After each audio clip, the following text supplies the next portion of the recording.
all his 5 little fingers. "Naughty little one," said Fenichka, without drawing her face away. "He's like my brother," said Pavel Petrovich. "Who else should he be like?" thought Fenichka. "Yes," continued Pavel Petrovich, as though speaking to himself, "an unmistakable likeness." He looked attentively, almost sadly, at Fenichka. "That's uncle," she repeated, this time in a whisper. "Ah, Pavel, there you are!" suddenly resounded the voice of Nikolai Petrovich. Pavel Petrovich turned hurriedly round with a frown on his face, but his brother looked at him with such delight and gratitude that he could not help responding to his smile. "You've got a splendid little boy," he said, and looked at his watch. "I came in here to ask about some tea." Then, assuming an expression of indifference, Pavel Petrovich at once left the room. "Did he come here of his own accord?" Nikolai Petrovich asked Fenichka. "Yes, he just knocked and walked in." "Well, and has Arkasha come to see you again?"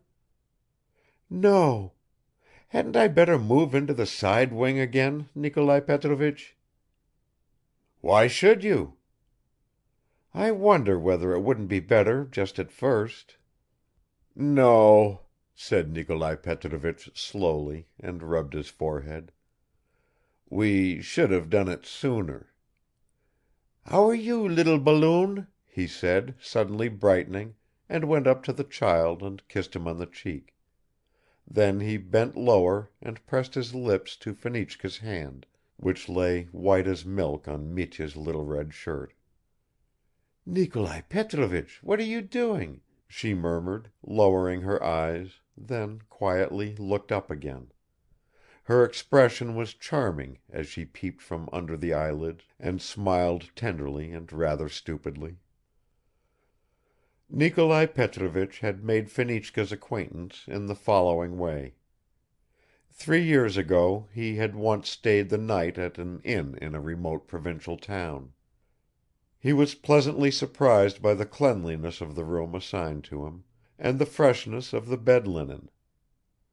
Surely there must be a German woman in charge, he thought at first; but the housekeeper turned out to be a Russian, a woman of about 50, neatly dressed, with a good-looking, sensible face and a measured way of talking. He got into conversation with her at tea and liked her very much. Nikolai Petrovich at that time had only just moved into his new home, and not wishing to keep serfs in the house, he was looking for wage servants. The housekeeper at the inn complained about the hard times and the small number of visitors to that town. He offered her the post of housekeeper in his home, and she accepted it. Her husband had long been dead; he had left her with an only daughter, Fenichka. Within a fortnight Arina Savishna, that was the new housekeeper's name, arrived with her daughter at Maryino and was installed in the side wing. Nikolai Petrovich had made a good choice. Arina brought order into the household. No one talked about Fenichka, who was then 17, and hardly anyone saw her. She lived in quiet seclusion and only on Sundays Nikolai Petrovich used to notice the delicate profile of her pale face somewhere in a corner of the church. Thus another year passed. One morning Arina came into his study, and after bowing low as usual, asked him if he could help her daughter, as a spark from the stove had flown into her eye. Nikolai Petrovich, like many home-loving country people, had studied simple remedies and had even procured a homeopathic medicine chest. He at once told Arina to bring the injured girl to him. Fenichka was much alarmed when she heard that the master had sent for her, but she followed her mother. Nikolai Petrovich led her to the window and took her head between his hands.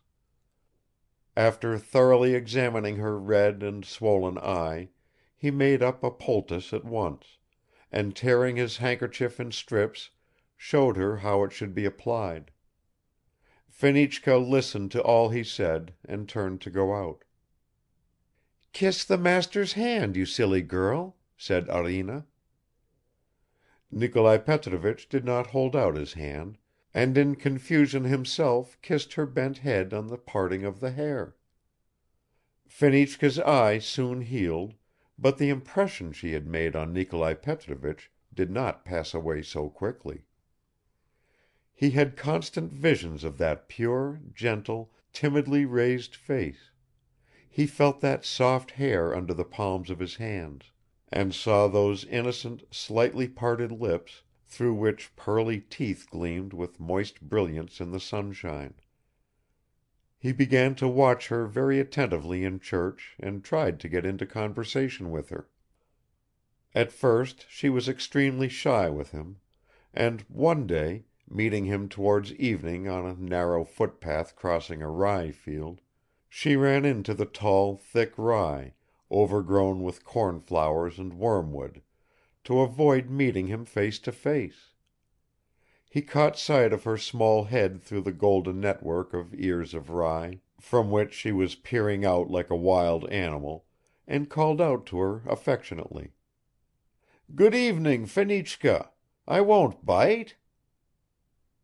"Good evening," murmured Fenichka, without emerging from her hiding place. By degrees she began to feel more at ease with him, but she was still a shy girl when suddenly her mother, Arina, died of cholera.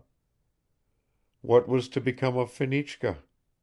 She had inherited from her mother a love of order, tidiness and regularity, but she was so young, so alone in the world.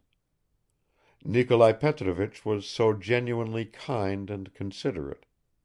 There is no need to describe what followed.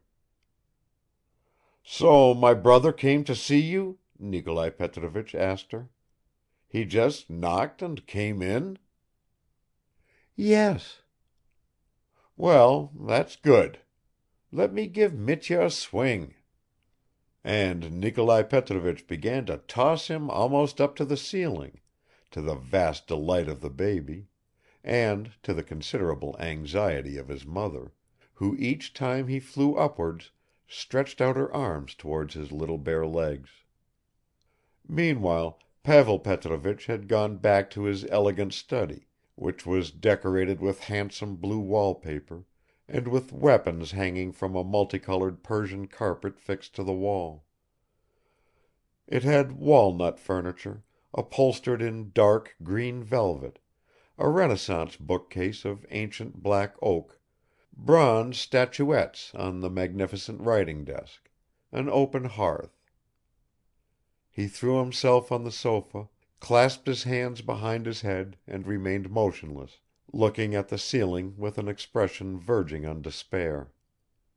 Perhaps because he wanted to hide even from the walls whatever was reflected in his face, or for some other reason, he rose, drew the heavy window curtains and again threw himself on the sofa. Chapter 9.